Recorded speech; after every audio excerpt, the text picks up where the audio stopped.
Bago pa masulat ang kasaysayan, bago pa itinayo ang mga lungsod, may mga tao nang nag-iwan ng mensahe, hindi sa papel kundi sa bato. Sa pagtawid natin sa tunnel na ito dito sa Binangonan, Rizal ay dadalhin tayo nito sa ating nakaraang 5,000 taon ang nakalipas.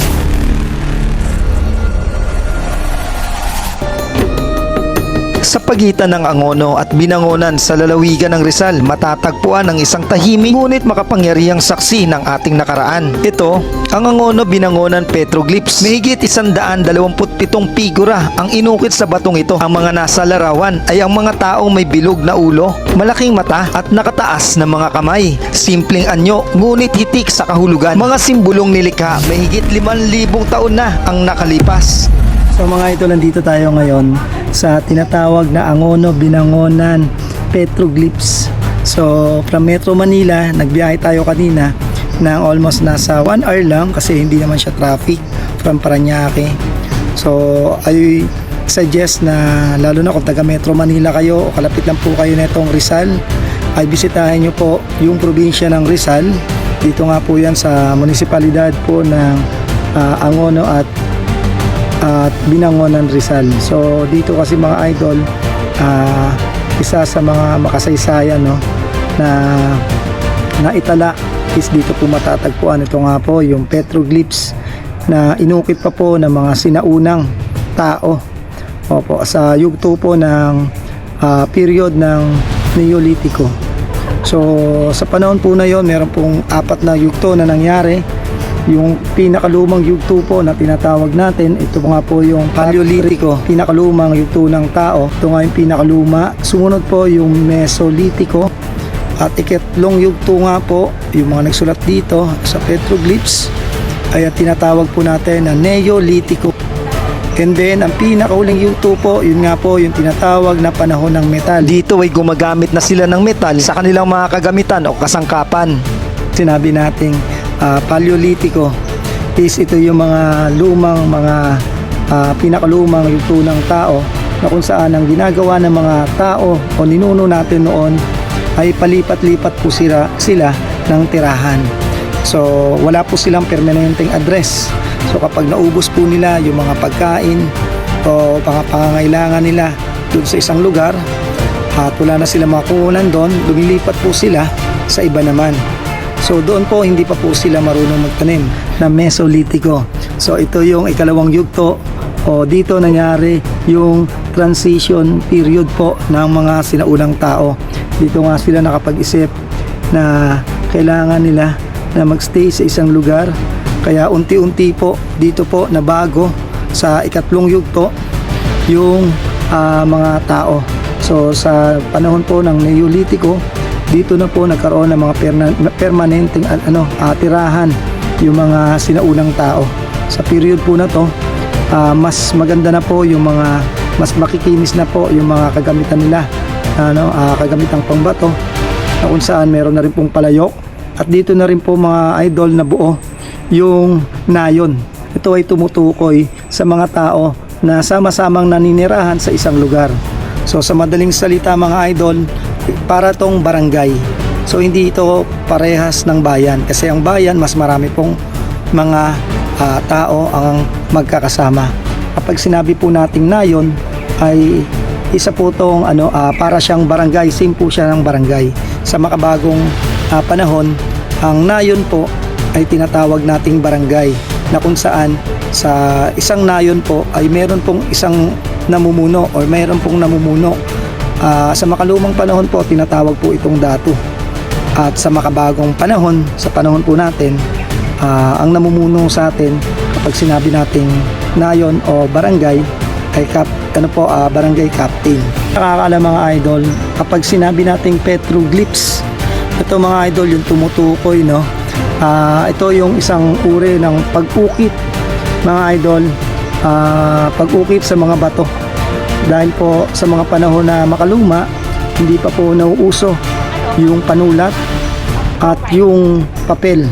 Kaya po ang mga sinaunang tao dati, gumuguhit po sila sa mga bato Ang petroglyphs ay galing sa Greek word petro, means rock o bato. Glyphs means carving, proseso o gawaing pag-ukit. Walang nakakaalam ng eksakto kung ano ang kahulugan nila. Ngunit naniniwala ang mga arkeologo na maaaring ito'y bahagi ng ritual o paniniwala. Isang paraan ng pakikipag-ugnayan sa kalikasan, sa espiritu o sa kapalaran. Bakit nga ba inuugnay o pinaniniwalaan na ang mga sinaunang tao na tinatawag na Neolitiko ang mga lumikha o umukit ng mga simbolo na makikita dito sa Angono Binangonan Petroglyphs? Ayon sa pag-aaral at ginawang pananaliksik ng mga eksperto, sa paligid ng lugar natagpuan ang mga stone tools at pottery fragments, mga ebidensyang nag-uugnay sa ating mga ninuno sa panahong ito. Ibig sabihin, habang nagsisimula pa lang bumuo ng mga pamayanan ang ating mga ninuno, nagsusulat na sila ng kanilang mga kwento sa bato.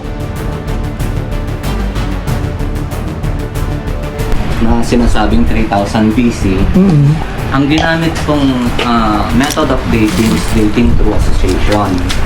So, nakakuha sila ng stone tools na sinasabi nga daw na ginamit during the period ng Neolithic. So, ang in-establish dun, sir, yung human existence and activities during that period dyan sa lugar na yan. Kasi yung mga stone tools na nakuha, mostly nakuha siya sa body of water. Example, the obsidian. Diba, ang obsidian stone, paano na-recreate yan?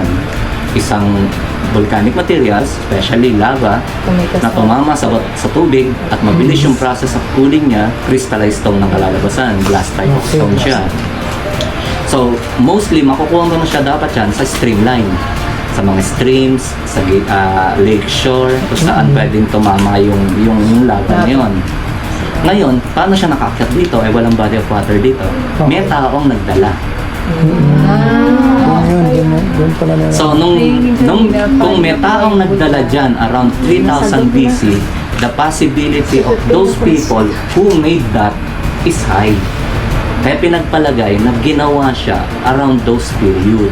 Ang Angono Binangonan Petroglyphs ay malinaw na patunay ng lalim ng ugnayan ng tao at kalikasan noong sinaunang panahon. Para sa mga sinaunang Pilipino, ang kalikasan ay hindi lamang tirahan kundi kasama sa buhay at paniniwala. Inukit nila ang kanilang karanasan sa bato, isang likas na elemento ng kapaligiran bilang paraan ng pagpapahayag ng kanilang mga panalangin, ritual at pag-asa para sa ulan, kalusugan at masaganang pamumuhay. Ipinapakita rin ito na ang tao ay nakikiayon sa kalikasan at hindi ito sinasakop o sinisira. Malayo sa makabagong panahon natin ngayon, ang mga ukit ay patunay na ginagamit ng sinaunang tao ang kalikasan ng may paggalang at pananagutan. Hindi nila binago ang anyo ng kalikasan, bagkos ay iniwan nila ang kanilang mensahe sa paraang hindi sumisira sa kapaligiran. Magpasa hanggang ngayon, ang petroglyphs ay paalala ng ugnayan ng tao at kalikasan ay dapat nakabatay sa paggalang, pangangalaga at pagkakaisa. Kung paano iniingatan ng kalikasan ang mga ukit sa loob ng libu-libong taon, tungkulin naman ng tao ngayon na ingatan ang kalikasan at ang pamana ng nakaraan.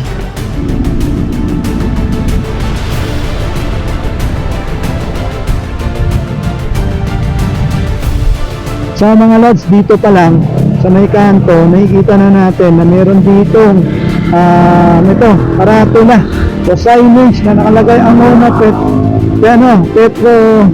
Petroglyphs. So yun, meron na nga kaagad. So dito mga idol, pwede talaga tayong dumaan para makapunta tayo sa Angono Binangonan Petroglyphs. Kasi dalawa po yung daan dito.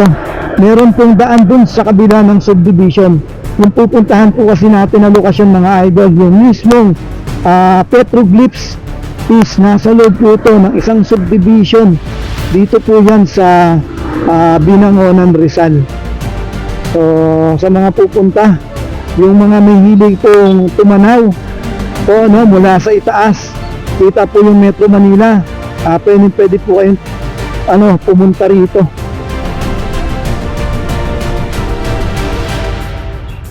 So mga idol, dito kayo dadaan. So yung nakalagay dito, so with sticker sa kanan, yung walang sticker dito sa kaliwa.